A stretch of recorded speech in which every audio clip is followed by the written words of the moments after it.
infakkan. Saya tak ada harta, saya tak ada apa, tapi saya ada kereta nak pakai. Pinjamlah dulu. Pakailah.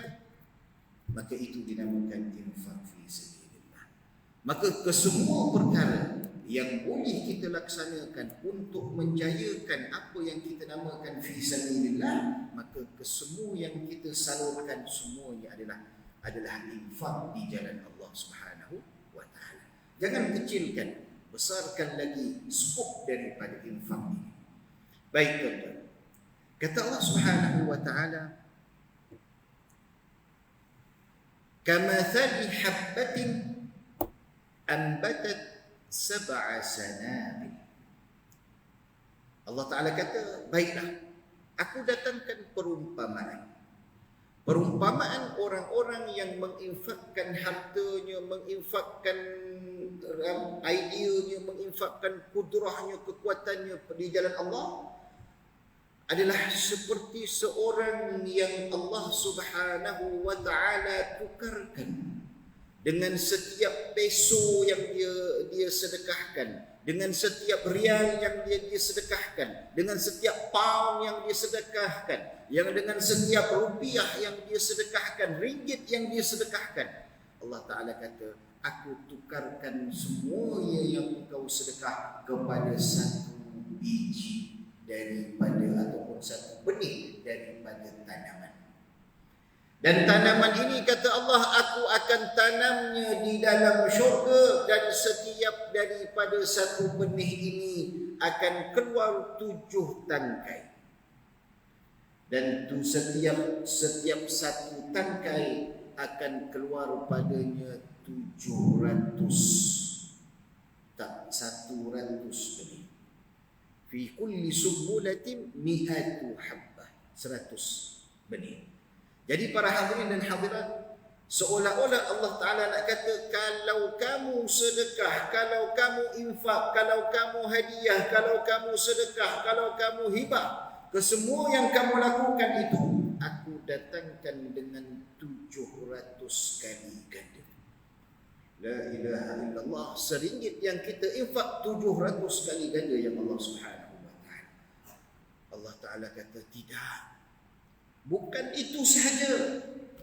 Bahkan aku akan berikan lebih daripada itu. Macam mana ya Allah kau berikan lebih daripada itu?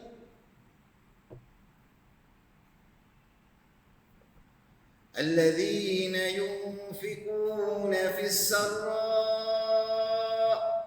wad-dharra wal kadhimina al-ghayz wal 'afina 'anil nas wallahu yuhibbul muhsinin. Jalla jalaluhu wa ta'ala 'azamatuhu mengatakan, orang-orang yang menginfakkan hartanya dalam keadaan dia ini berada dalam situasi yang sangat-sangat susah. Dia dah defisit, dia dah muflis, dia dah tak ada duit, dia dah tak ada apa pun di atas muka bumi. Allah Ta'ala kata, alladzina yunfikuna fis sarra wad dharra, orang-orang yang menginfak dalam keadaan senang, dalam keadaan susah. Ini berlaku kepada Sayyidina Umar dan Sayyidina Abu Bakar radhiyallahu taala. Suatu ketika Sayyidina Rasul sallallahu alaihi wasallam datang beritahu dengan sahabat-sahabat, wahai para sahabat, seminggu lagi insya-Allah kita akan pergi perang di Tabuk. Jadi sekarang ini kita dah boleh kumpulkan para jamaah, dah boleh kumpulkan siapa-siapa di antara mereka yang ingin infak untuk fi sabilillah, perjalanan untuk kita berperang. Baik ya Rasulullah. Maka hari yang pertama datang Sayyidina Abu Bakar, Sayyidina Umar radhiyallahu taala kepada Sayyidina Rasulullah. Ya Rasulullah, ini dia ya Rasulullah, sedikit daripada hadiah, sedikit daripada sedekah, bukan sedekah, daripada infak fi sabilillah untuk peperangan. Berapa kamu bawa ya Umar?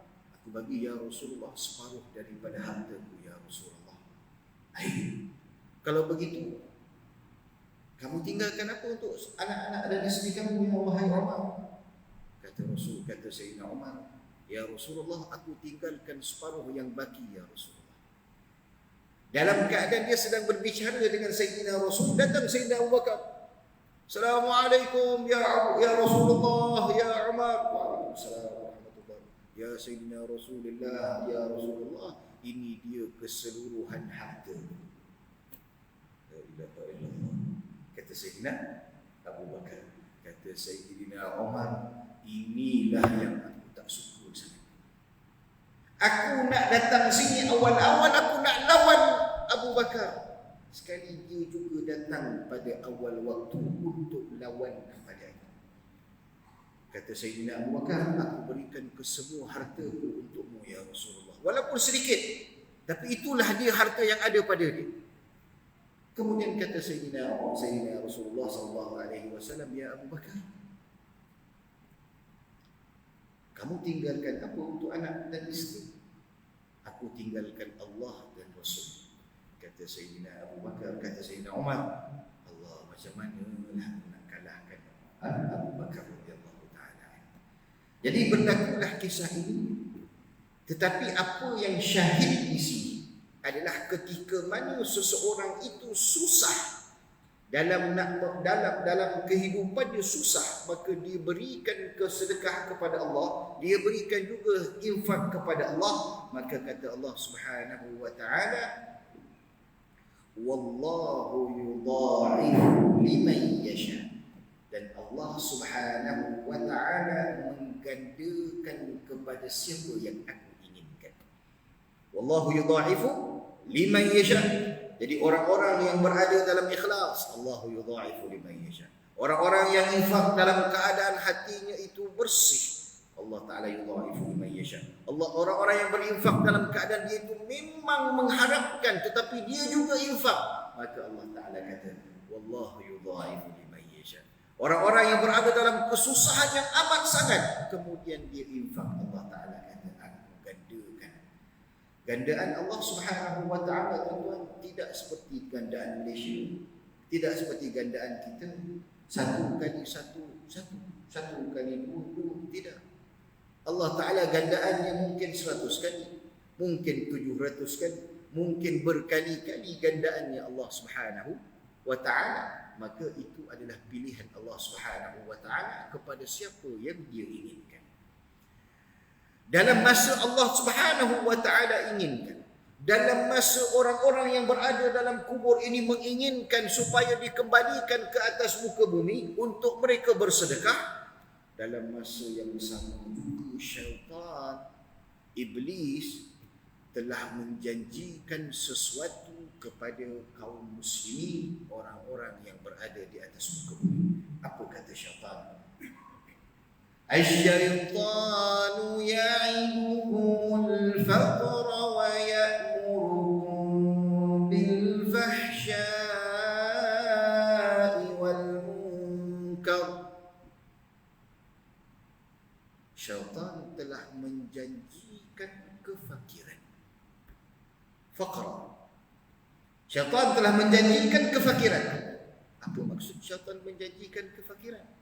Setiap kali seseorang itu ingin menginfakkan hartanya, syaitan akan bisik, jangan infak, kamu tu dah miskin, kalau kamu infak lagi kamu akan jadi papa kedana. Dia akan bermainkan di dalam telinga kita ni, dalam otak kita, dalam sanubari kita ni. Apa dia? Fakir, miskin. Kata Allah Ta'ala, asy-syaitan ya'idukumul faqra. Syaitan telah menjanjikan kefakiran kepada kita. La ilaha illallah. Apa lagi janji syaitan? Syaitan juga menjanjikan wa ya'murukum bil fahsya'i wal munkar. Dia menjanjikan mengajak kamu untuk melakukan kejahatan. Mari kita lihat.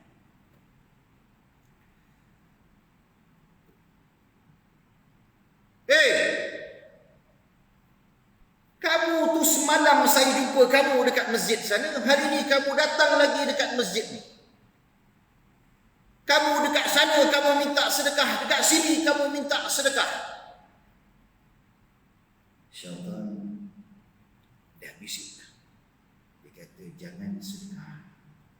Kalau kamu sedekah, kamu jadi miskin. Baik. Semalam aku dah sedekah dekat sana. Hari ni kau minta lagi. Aku tak nak sedekah. Syaitan kata, aku dah menang. Nanti dulu.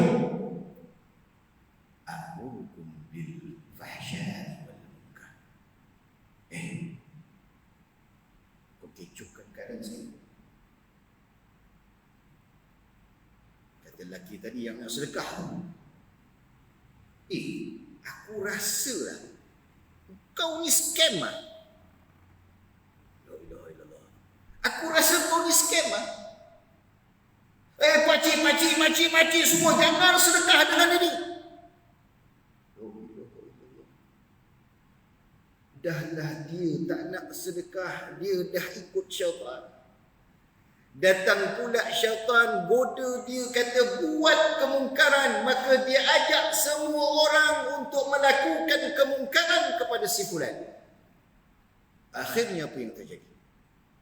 Akhirnya semua orang sini, orang yang berada di sini, semuanya akan bersangka jahat dengan si fulan kerana si fulan adalah scam. Siapa yang cakap? Saya yang cakap. Siapa yang ajar saya? Syaitan yang ajar saya. Maka yang menang siapa? Syaitan. Yang kalah siapa? Kita. Tak cukup dengan tu. Apabila melihat bahawa syaitan ni berkikir sangat-sangat untuk supaya manusia ini tidak berinfak, supaya manusia ini tidak bersedekah, maka ketika itu syaitan akan cuba, kata Allah Ta'ala dalam Al-Quran, la ughwiyannahum ajma'in, akan aku goda mereka kesemuanya, tidak aku berikan pilihan. Maka kata Allah, baiklah syaitan, kalau begitulah keadaan kamu, baik. Wallahu ya'idukum maghfiratan wa fadla.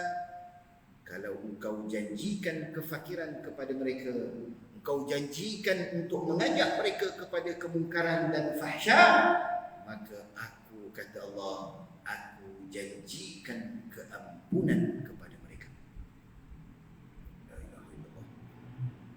Allah Subhanahu wa taala sebutkan dalam Al-Quranul Karim,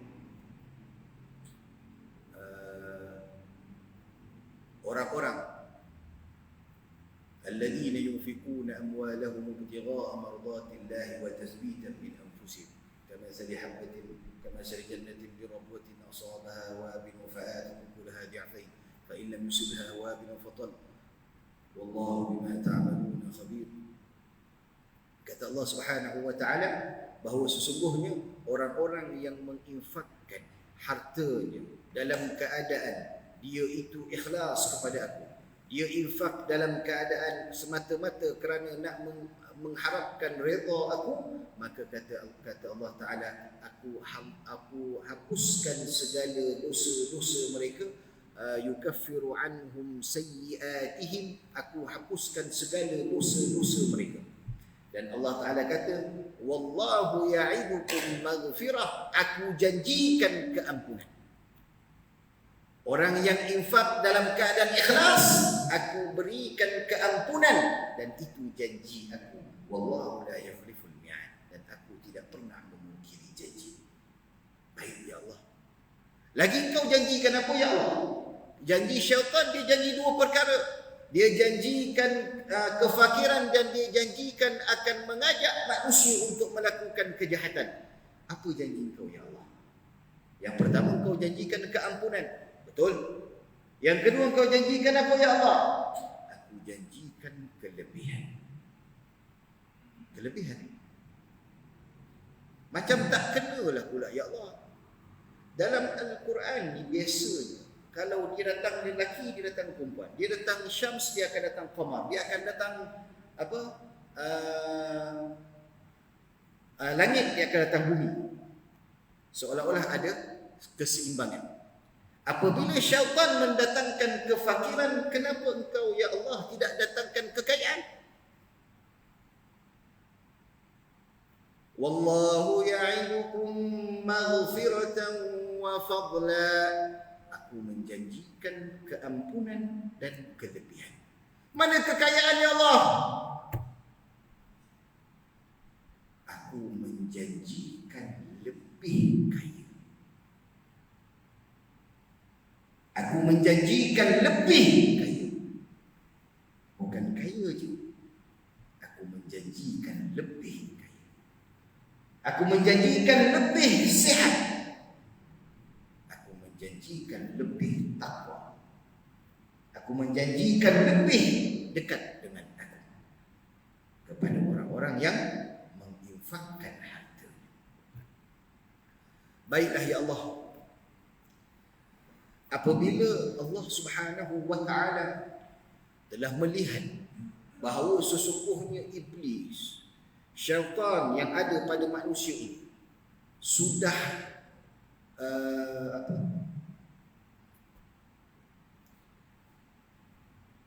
menguasai kedudukan manusia itu, sehingga kan amalan-amalan kebaikan seperti daripada sedekah, daripada hibah, daripada zakat yang kita lakukan, semuanya terbatal. Tipu daya iblis, tipu daya syaitan akan membuatkan semua amalan-amalan ibadah, semua daripada perkara yang kita infakkan itu terbatal. Dan ini dijelaskan oleh Allah Subhanahu wa ta'ala. Kata Allah Jalla Jalaluhu, ya ayyuhalladzina amanu la tubtilu sadaqatikum bil manni wal adha. Jangan kamu batalkan pahala-pahala daripada apa yang kamu infakkan itu dengan dua perkara. Apa dia ya Allah? Yang pertama, jangan kamu batalkan dengan kamu mengungkit.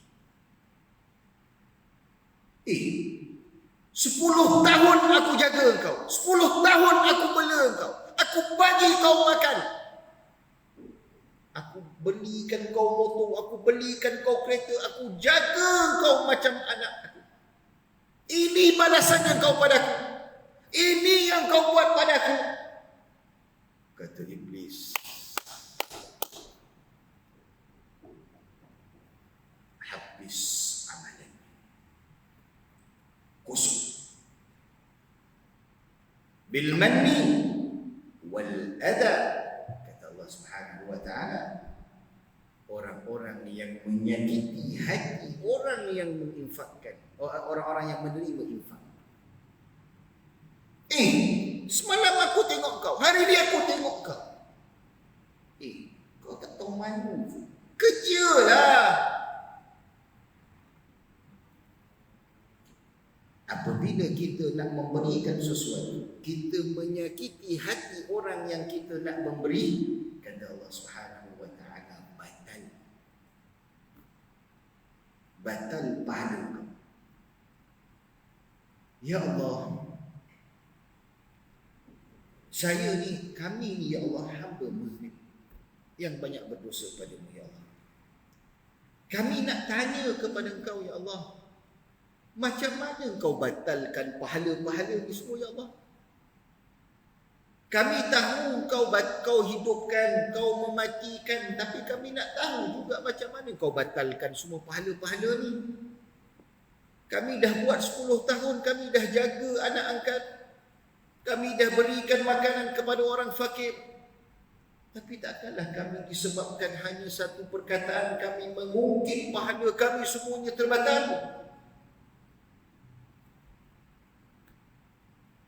Kata Allah Subhanahu wa ta'ala, wahai manusia, kamu nak lihat bagaimana aku batalkan?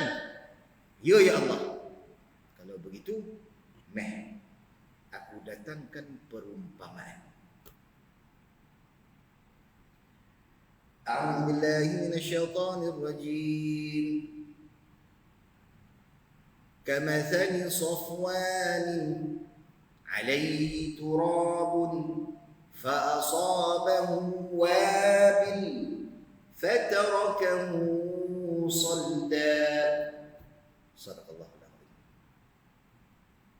Perumpamaan kepada orang-orang yang infak, kemudian mereka mengata, mereka mencaci orang yang dia infak, mengungkit atas apa yang mereka infakkan.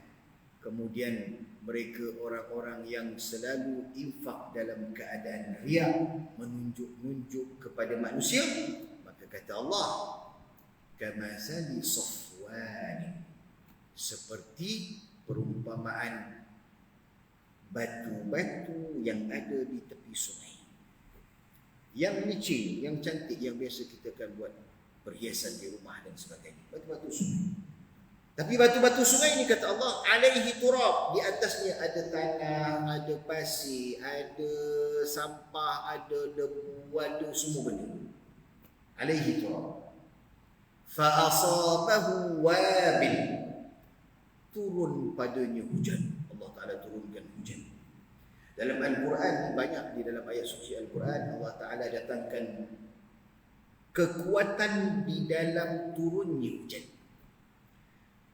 Kita ada matar, kita ada hattalul matar, kita ada wabil. Kesemua ni adalah nama-nama daripada hujan. Semua ni hujan. Matar, hattal pun hujan, matar pun hujan, wabil pun hujan. Cuma berbezanya kekuatan hujan. Jadi wabil ni Allah Ta'ala kata, fa asabahu wabil, turun padanya hujan. Dan nanti tuan-tuan yang fikirkan sendiri kekuatan hujan.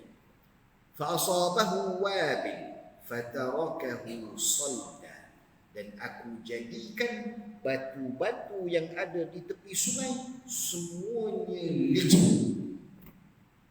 Semuanya licin. Jadi hujan tu turun kuat ke tak kuat? Kuat. Maka hujan yang kuat yang boleh membersihkan semua batu-batu tu adalah dinamakan wabil. Dinamakan wabil.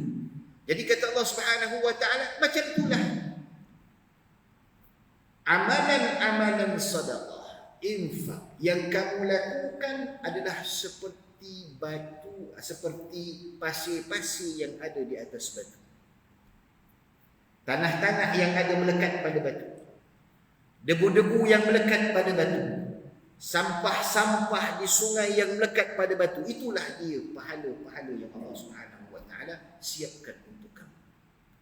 Apabila kamu mengungkit, apabila kamu menyakiti hati orang yang kamu nak infakkan, dan apabila kamu infak dalam keadaan kamu riak, maka kata Allah Subhanahu wa Ta'ala, aku jadikan fatarakahu salda, aku jadikan ia licin, tidak ada apa-apa lagi di atas batu tadi, semuanya licin. Macam itulah pahala daripada infak kamu, semuanya licin. La ilaha illallah jalla jalaluhu wa ta'ala Allah. Baik, apabila Allah Subhanahu wa Ta'ala memberitahu rahsia kepada kita bahawa ketika mana kita nak menginfak, atasi diri kita, jaga diri kita, jaga emosi kita. Ketika mana kita menginfak, jangan sesekali kita mengungkit, mengata ataupun riak di dalam amalan kita.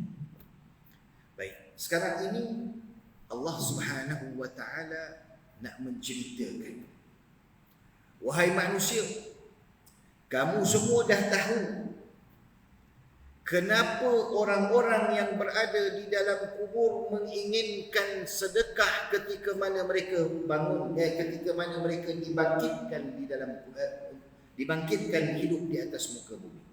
Kamu dah tahu pahala sedekah. Kamu dah nampak begitu besar pahala sedekah. Kamu dah tahu bahawa syaitan memainkan peranan yang penting supaya sedekah ini tidak diterima oleh Allah Subhanahu wa taala. Dan ketahuilah, di dalam sedekah ini ada perkara yang mustahab, perkara-perkara yang sunnah dalam kita, perkara yang dilakukan untuk kita mendapatkan kesejahteraan dunia dan akhirat. Apa dia? Kata Allah Subhanahu wa taala, alladzina yunfiquna amwalahum bil-laili wan-nahari sirran wa 'alaniyatan. Kata Allah Subhanahu wa taala, wahai manusia, aku benarkan kepada kamu untuk berinfak di waktu pagi. Setiap pagi kamu nak infak, silakan. Aku memberikan kebenaran kepada kamu untuk infak pada waktu malam. Setiap malam kamu nak infak, silakan. Aku berikan kepada umat aku, kepada hamba-hamba aku untuk mereka infak dalam keadaan rahsia. Tak ada orang tahu. Kanan memberi, kiri tak tahu. Aku berikan kebenaran kepada mereka. Dan aku juga berikan kebenaran kepada mereka untuk menginfakkan hartanya dalam keadaan semua orang melihat. Aku berikan kebenaran kepada mereka untuk mereka menginfakkan hartanya dalam keadaan semua orang melihat. Kalau Allah Ta'ala berikan kebenaran kepada orang yang menginfakkan hartanya secara terang-terangan, yang kita marah, yang kita kecoh, yang kita pising, orang pergi ceramah dengan orang-orang bagi sedekah dengan cek, mock ceknya lah, dengan begitulah, dengan tunjuk dekat Facebook, media sosial, kita marah, orang ni riak, orang ni masuk neraka, orang ni ujuk, orang astagfirullahalazim. Apa kena-mengena dia dengan kita, tuan-tuan? Dia hanya la taziru waziratun wizra ukhra. Kamu tidak akan mendapat dosa-dosa orang lain, kamu dapat dosa kamu je. Tapi disebabkan kamu kecoh dengan mereka, kamu dapat dosa dia. Sebab kamu mengata dia. La ilaha illallah. Jadi Allah Ta'ala berikan kebebasan untuk kamu nak bersedekah, nak tunjukkan kepada satu dunia, silakan. Saya ada kawan seorang, namanya Al-Habib Alwi bin Mustafa Al-Haddad. Dia tegur saya satu sampai sekarang saya ingat. Bahkan benda ni telah ada dalam Al-Quran Al-Karim dan kita terlupa. Allah Jalla Jalaluhu wa Ta'ala azamatu sebutkan dalam Al-Quran, wa amma bi ni'mati rabbika fahaddits. Dan sesungguhnya apabila nikmat aku sampai kepada kamu, maka ceritakanlah, sampaikanlah, beritahu orang yang aku berikan nikmat kepada si fulan. Ajib. Allah Ta'ala kata beritahu. Jadi kawan saya ni, Habib Ali bin Mustafa Al-Haddad, dia pun kata, Fauzi, kau beritahu. Jangan takut. Allah Ta'ala kata beritahu. Kau beritahu semua nikmat yang Allah Ta'ala berikan kepada kamu. Bahkan di dalam salat, imam disunnahkan bagi imam apabila imam membaca wa amma bi ni'mati rabbika fahaddits, alhamdulillah. Imam disunnahkan bagi imam membaca secara antara kuat dan perlahan, alhamdulillah, untuk mengatakan aku bersyukur, puji kepada engkau ya Allah atas nikmat yang engkau berikan kepada aku sekarang ni, aku boleh baca Al-Quran. Sunnahkan bagi imam untuk membaca alhamdulillah. Hadis yang diriwayatkan oleh Imam Abi Dawud, Rasul sallallahu alaihi wasallam ketika mana Sayyidina Allahumma salli wa sallim Jabir, Sayyidina Jabir alaihi salatu wassalam, apabila dia berada di belakang Rasulullah, apabila Nabi sallallahu alaihi wasallam membaca wa amma bi ni'mati rabbika fahaddits, maka Nabi pun membaca alhamdulillah. Maka hadis ni diriwayatkan oleh Sayyidina Jabir radhiyallahu taala. Baik. Jadi kata Nabi, kata Allah Jalla Jalaluhu, aku dah beritahu waktu untuk kamu berinfak. Tetapi sekira mana in tubdu sadaqati fa ni'mahi wa in tukhfuha wa tu'tuha al-fuqara,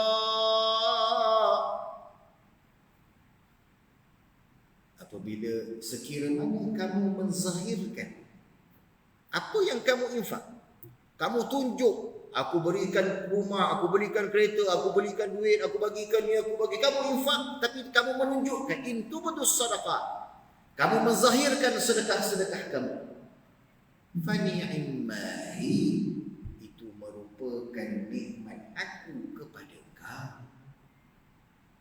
Silakan. Wa in tukhfuha,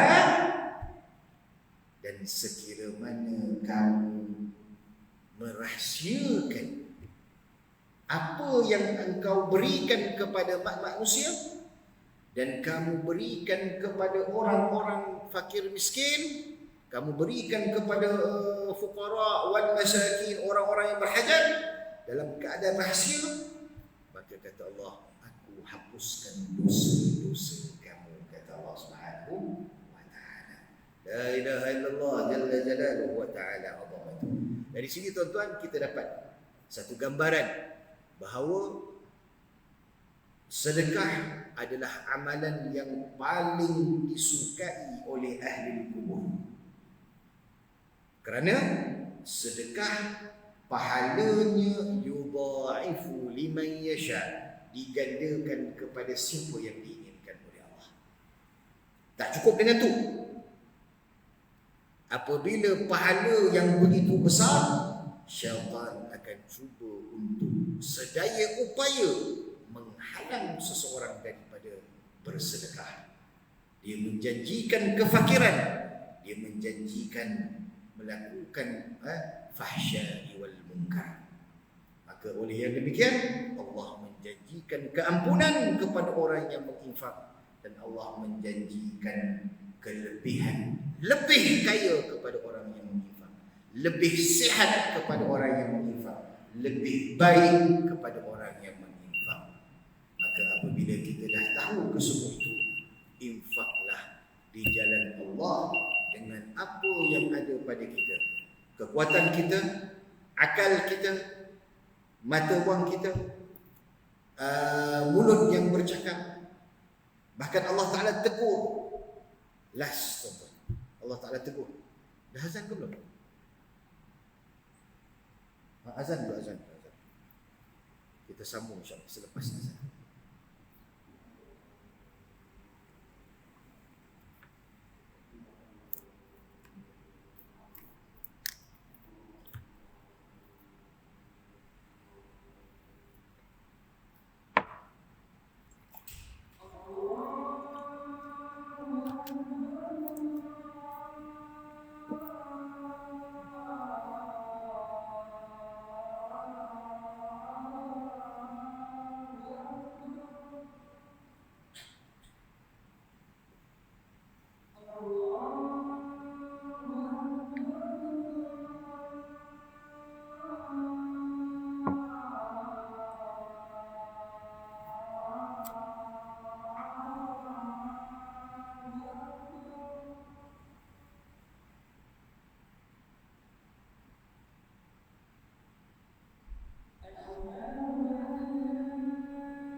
sini dia tulis kuliah maghrib dihadkan hanya sehingga azan waktu isyak sahaja. Jadi lepas isyak dah tak boleh ceramah lagi lah. Boleh saya minta 5 minit tuan-tuan? Boleh tuan-tuan? Habiskan sedikit daripada apa yang saya nak sambung ni. Apabila Allah Subhanahu wa taala kata infaklah malam, pagi, siang, petang, malam, dalam keadaan rahsia, dalam keadaan zahir, nyata di hadapan seluruh manusia ataupun sebagainya. Jadi tinggal satu lagi persoalan, ya Allah, dengan apa aku nak infak? Dengan apa aku nak infak? Maka Allah Subhanahu wa taala mengatakan dalam Al-Quran, ya ayyuhallazina amanu anfiqu min tayyibati ma kasabtum. Wahai orang-orang yang beriman, infaklah daripada yang baik, sesuatu yang baik daripada apa yang kamu kerjakan.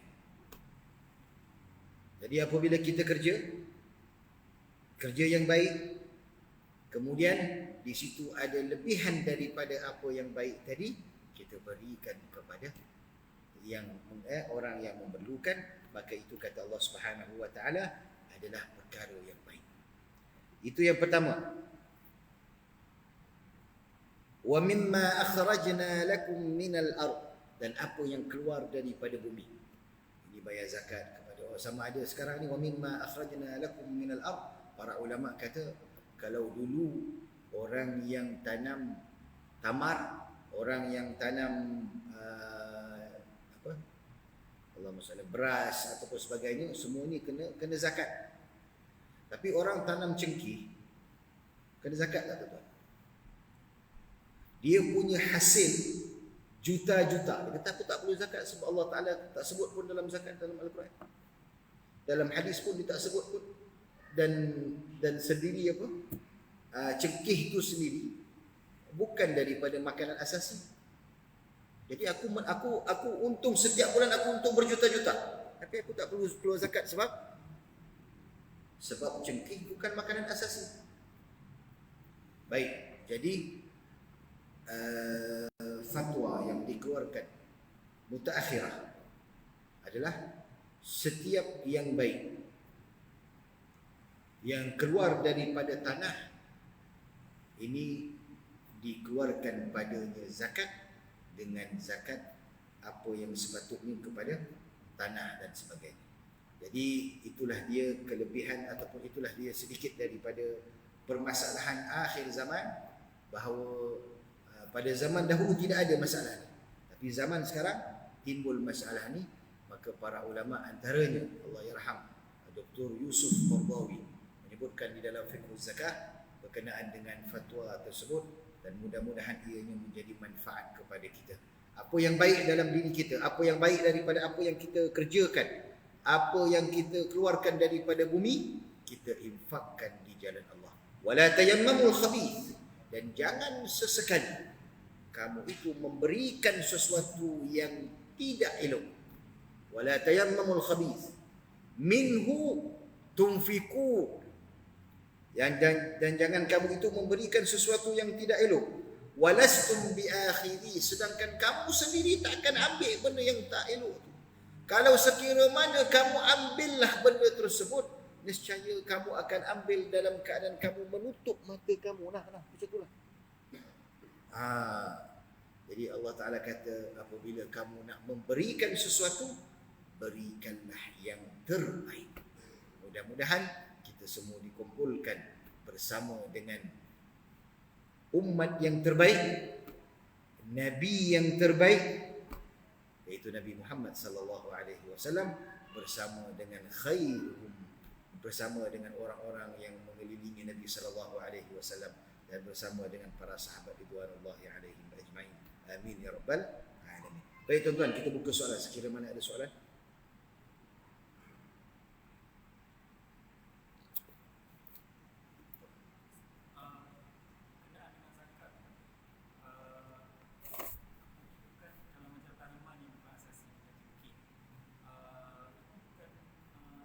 masuk dalam perniagaan. Zakat perniagaan masih Ya. jadi kalau itu kan sebenarnya tak ada tak boleh lari kan sebenarnya. Benar, sebenarnya tak boleh lari. Tapi ramai orang lari.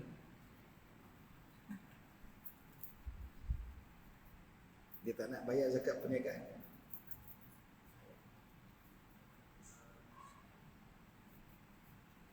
Tapi macam mana kita nak tentukan kalau tanaman hasil tanaman yang diniaga Tapi untuk pengetahuan, Malaysia kita Selangor kita belum lagi menguatkuasakan fatwa. Masih lagi dalam perbincangan di negara-negara Arab. Malaysia kita belum lagi menggunakan fatwa. Kita masih lagi tetap dengan beras, makanan-makanan asasi sahaja. macam mana kita nak tentukan sebab ayat yang kata sesuatu yang keluar dari bumi maknanya mana hasil tanaman sebarang tanaman kalau macam mana kita tentukan macam cekir kita nak bawa hasil tanaman ataupun perniagaan Cengkeh keluar daripada tanaman kan daripada bumi. Jadi dia termasuk daripada tanaman. Mengikut fatwa tu lah. Mengikut fatwa tu. Tapi kita Malaysia, kita masukkan cengkeh di dalam perniagaan, tidak masuk dalam pertanian. Ada soalan lain? Pada soalan lain kita akhiri dengan doa insya-Allah. Bismillahirrahmanirrahim.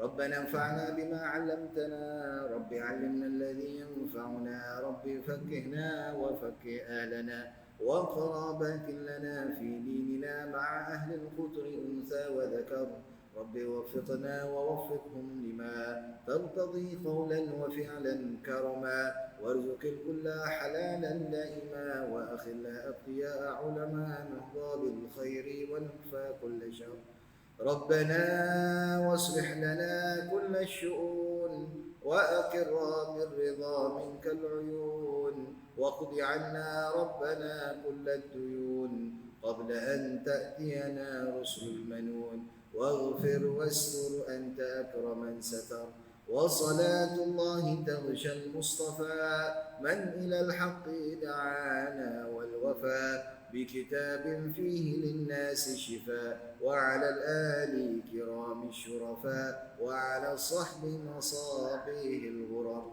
اللهم اهدنا بهداك واجعلنا ممن يسارع في رضاك ولا تولنا وليا سواك ولا تجعلنا ممن خالف أمرك وعصاك وحسبنا الله ونعم الوكيل ولا حول ولا قوة إلا بالله العلي العظيم سبحانك اللهم وبحمدك أشهد أن لا إله إلا أنت أستغفرك وأتوب إليك بسم الله الرحمن الرحيم والعصر إن الإنسان لفي خسر إلا الذين آمنوا وعملوا الصالحات وتواصوا بالحق وتواصوا بالصبر السلام عليكم.